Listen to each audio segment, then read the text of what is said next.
Good evening guys, Sakafousi here, your personal data analyst. In this video, we're going to take a deep dive into defensive contributions. Ever since Fantasy announced that this year we'll be getting extra points for defensive actions, the truth is I haven't seen much data or proper analysis anywhere.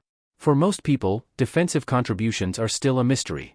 And when I say mystery, I mean that we still don't have enough data to reliably predict defensive contributions from defenders or midfielders in future matches. Yes, there are many websites and analysts who track these numbers.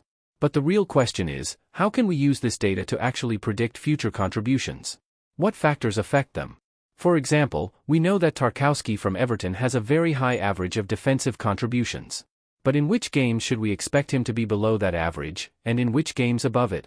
To answer this, I built a database with all Premier League stats from last season, 760 matches in total, and tried to find out which other metrics defensive contributions correlate with. That way, we could potentially use them to make predictions. The first thing I looked at was home versus away matches. Here's the table. Across all matches, the average number of defensive contributions per team per game was 53.2.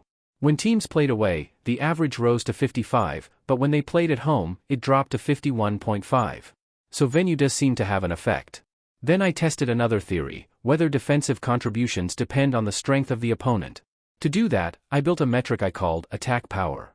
For example, Liverpool ranked first with 1.48, while Leicester were last at 0.59. When playing against the 10 weakest teams, opponents averaged 50 defensive contributions per game, but when playing against the 10 strongest teams, the average was 56.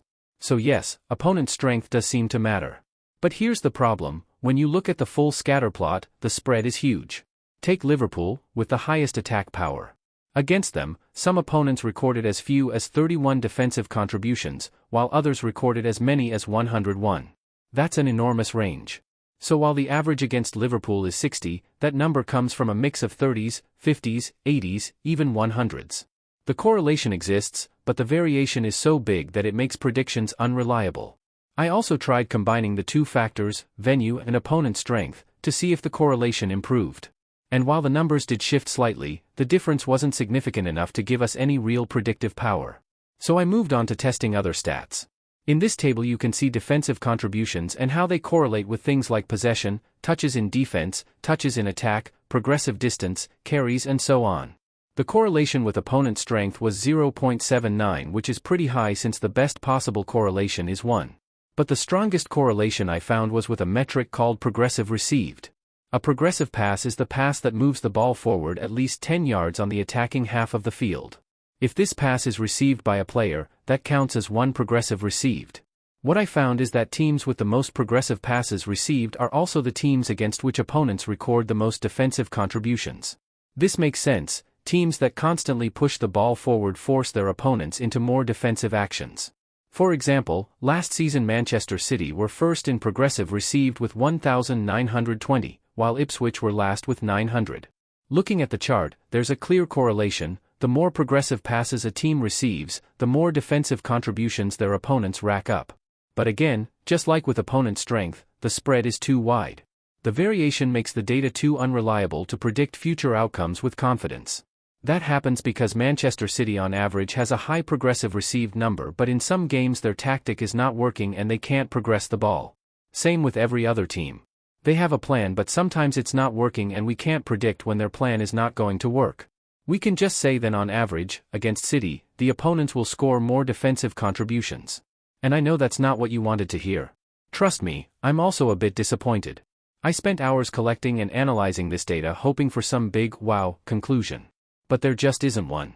So, what can we actually take from all this? In my opinion, the best strategy is simply to rely on each player's average defensive contributions per game and assume that number will continue throughout the season. For example, if Bruno Fernandes averages 10 defensive contributions per match, then regardless of the opponent, you can assume he'll stay around that number.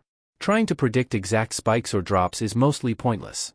And unfortunately, the fact that defenders tend to record more contributions in tough games doesn't help us much either, because in those same tough games they're also less likely to keep a clean sheet. So saying, I'll play my defender against Liverpool because he'll get more contribution points, clashes with the fact that he's much less likely to keep the clean sheet points. In the end, this information helps us very little in practice. But here's one small takeaway: if your defenders have tough fixtures ahead, that's not a strong reason on its own to transfer them out. I've said it in many videos before, it's rarely smart to use transfers on defenders, since they have the lowest ceiling and score the fewest points. Save your transfers for midfielders and forwards. And now we have one more reason: even in tough matches, defenders might actually have a higher chance of earning bonus points from defensive contributions. So that's it for this video. I hope you enjoyed it, and maybe learned something. Believe me, this work takes a lot of time. If you want to keep seeing content like this, leave a like so I know that someone enjoyed it.